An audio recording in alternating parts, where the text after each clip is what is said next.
It is now in order to consider Amendment Number 60, printed in Part B of House Report 118-261. For what purpose does the gentleman from Kentucky seek recognition?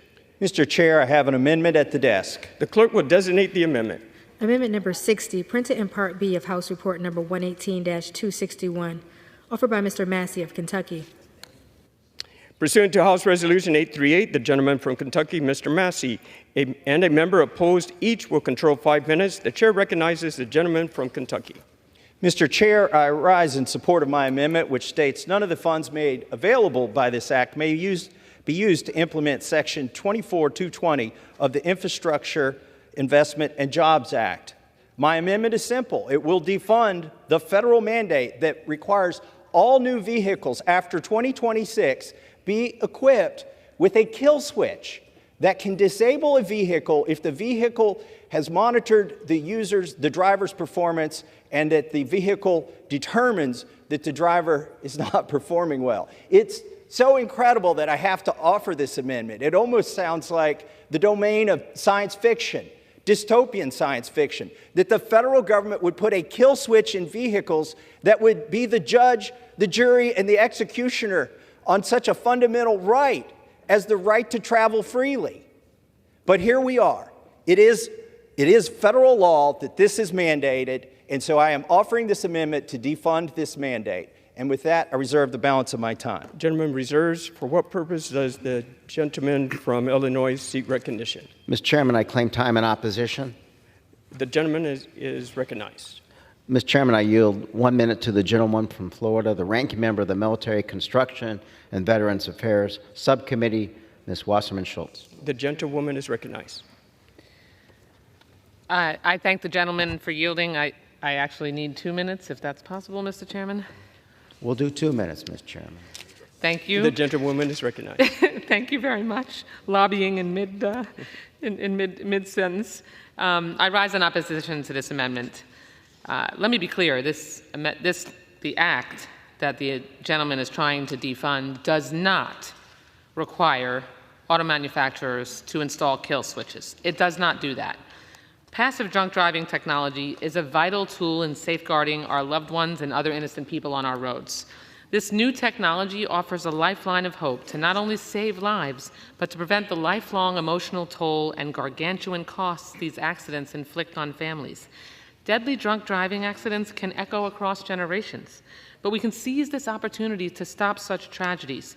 Between 2019 and 2021, Florida saw a 31% increase in drunk driving crashes. In Mr. Massie's home state of Kentucky, 190 people were killed in drunk driving crashes in 2021 alone. That was a 26% increase. When we saw these grim statistics, we acted in a bipartisan fashion in Congress. And how often do we see that? Both Republicans and Democrats supported the HALT Act to require auto manufacturers to make this passive technology standard in new vehicles. The sponsor of this misguided amendment will tell you that he worries about privacy concerns. We heard the same inane calls with seatbelt requirements.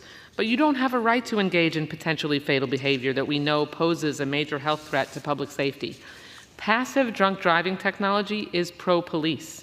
This anti-drunk driving technology lightens the load on police officers, allowing them to focus on more pressing safety concerns.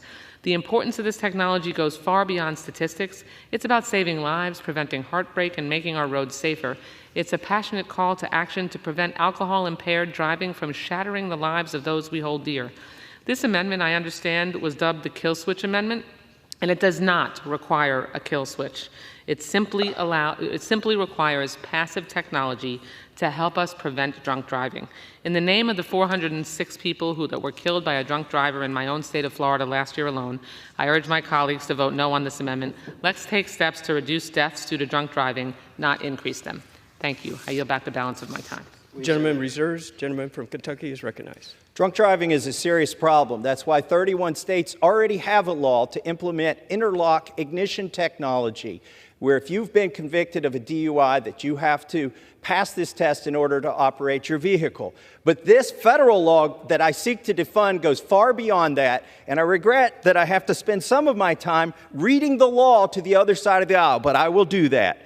This law that was passed in a 1,000-page bill 2 years ago requires that automobiles can passively monitor the performance of a driver, not the blood alcohol content, but the performance of a driver of a motor vehicle to accurately identify whether that driver may be impaired, not drunk, it says impaired, and prevent or limit motor vehicle operation.